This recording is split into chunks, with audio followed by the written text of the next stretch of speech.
Well, my fellow efficiency enthusiasts, we've reached the summit of our organizational Everest. We've journeyed through the tower, conquered clutter, and emerged victorious on the other side, basking in the afterglow of a workspace that's not only clean and organized, but also humming with the sweet sound of productivity. Remember that chaotic scene we started with?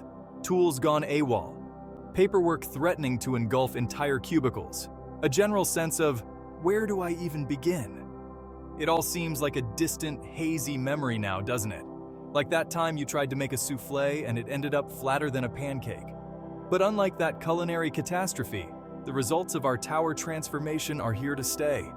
We've not just cleaned and organized, we've created a system, a sustainable framework for maintaining this newfound organizational bliss for weeks, months, even years to come. And that, my friends, is something worth celebrating.